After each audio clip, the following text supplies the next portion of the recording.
자, 이제 다음에는 또 문제가 발생하죠. 네 번째 대통령 선거가 또 문제가 발생하는 겁니다.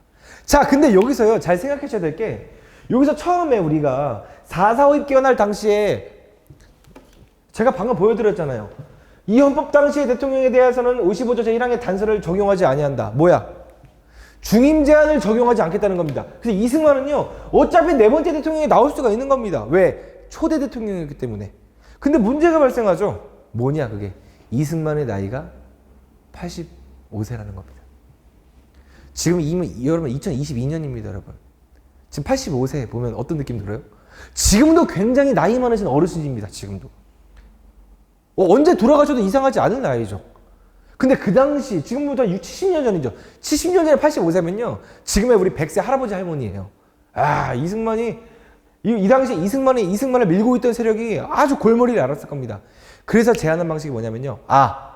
어차피 대통령은 이승만 되는 건 당연한데, 부통령 당선에 우리가 개입해보자. 이 생각을 이승만의 당이었던 자유당에서 제안하게 된 거죠. 그래서요, 그 당시에 부통령 선거가 문제가 되는데요. 자, 다음 60년 선거죠. 대통령은 이승만입니다. 물론 그 당시에 대통령 선거에 나온 사람이 조병옥 박사라고 있어요.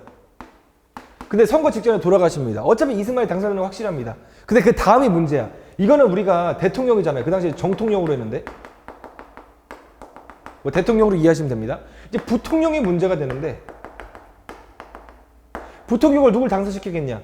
이승만의 부하 이기붕, 그리고 이쪽 반대 세력이었던 장면, 이 둘의 싸움이 사실상 이번 선거의 관건이었다는 것입니다. 만약에요, 대통령이 재임 기간 도중에 돌아가시잖아요. 그럼 그 다음은 남은 임기를 누가 대신하는 줄 알아요?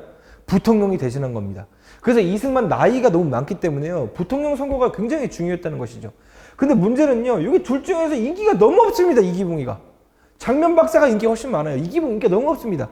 그러면 이기붕을 당선시키려면 어떻게 됩니까? 택한 방식이요, 부정선거예요. 부정선거. 그게 바로 그 유명한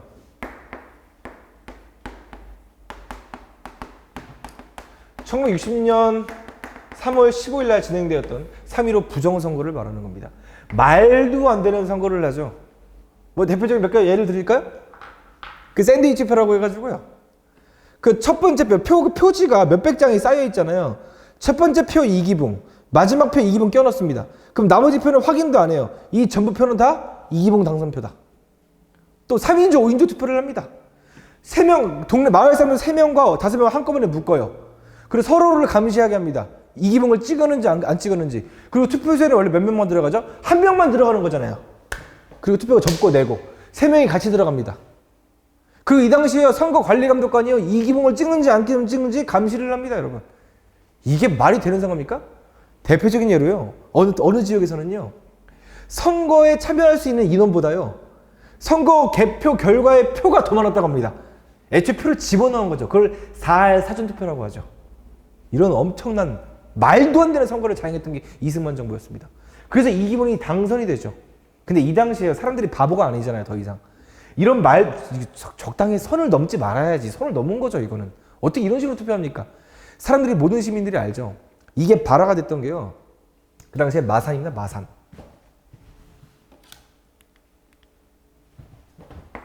마산에서요, 3월 15일 당일날요, 야, 이거 말이 되냐? 이거 선거 완전 조작이다. 이런 식으로 의거가 일어납니다. 그 당시에 마산 의거에 참여했던 고등학교 1학년 학생이 한 명 있죠. 정확히 말하면 중학교 3학년이었다가 고등학교 마산상고에 입학하기 위해서 입학을 준비하는 학생이었죠. 그 사람이 바로 김주열입니다. 김주열. 고등학생 김주열이라고 하죠, 그 당시에. 사실 김주열 이분은요, 원래 전라도 남원 출신이에요. 그 당시에 워낙에 마산에서 마산상고가 유명했기 때문에 사실 이걸로 진학하려고 했던 거죠. 유학을 한 거죠. 독까지, 전라도에서 경상도까지 옮겨가면서. 이 학생이 이날 당일날 실종이 됩니다. 이거 참여했다가. 그리고 나서 시간이 지나가서 마산 앞바다에서 이 김주열, 이 시신이 떠올라요, 이 사람의.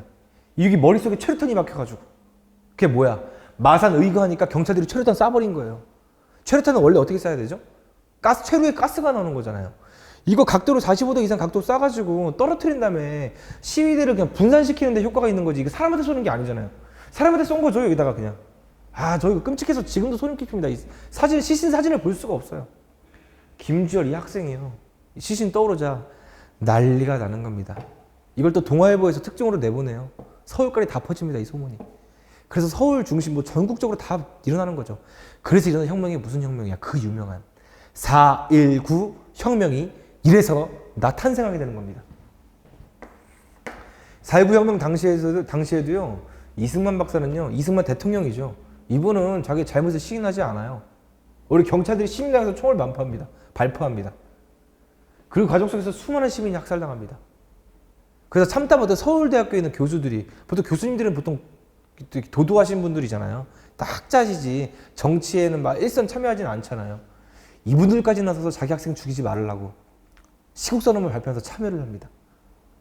그 당시에 어린아이, 초등학교, 중학교, 고등학교, 대학생, 성인, 남녀 할 거 없이요. 남녀노소 모두가 참여했기 때문에 이승만은 더 이상 물러날 곳이 없었던 겁니다. 그래서 이승만이 마지막에 조치를 취하는 게 이제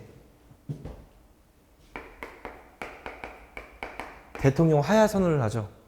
그리고 이제 하와이를 거의 도망가다시피 하게 됩니다. 그리고 거기서 일생을 마무리하시죠. 자, 여기까지가 바로 이승만 정부의 큰 틀의 역사입니다. 이승만 개인 대통령의 역사죠. 제가 기회가 된다면 제가 이승만 개인 이분의 역사도 한번 다뤄드리고 싶어요. 이분의 젊었을 때는 과연 어떠한 삶을 살았냐. 아직도 이승만을 건국의 아버지에서 좋아하시는 분들도 있겠지만 좀 이렇게 정치적으로만 바라보시는 분들이 있어서 좀 그렇지만 사실 개인적으로는 이승만 박사는 이 정치꾼입니다, 꾼. 이 훌륭한 정치가라고 하기보다는 어쨌든 많은 시민들의 이제 피를 흘려서 결국에 이제 민주화를 쟁취해서 그 다음 정권인 장면 정부로 넘어가게 되는 것입니다. 자, 그 다음에는요. 자, 이제 박정희 정부에 대해서도 이렇게 큰 틀에서 이 선거의 역사만 관련해서 설명드리려고 하거든요. 바로 다음 시간에 이어서 진행하도록 하겠습니다.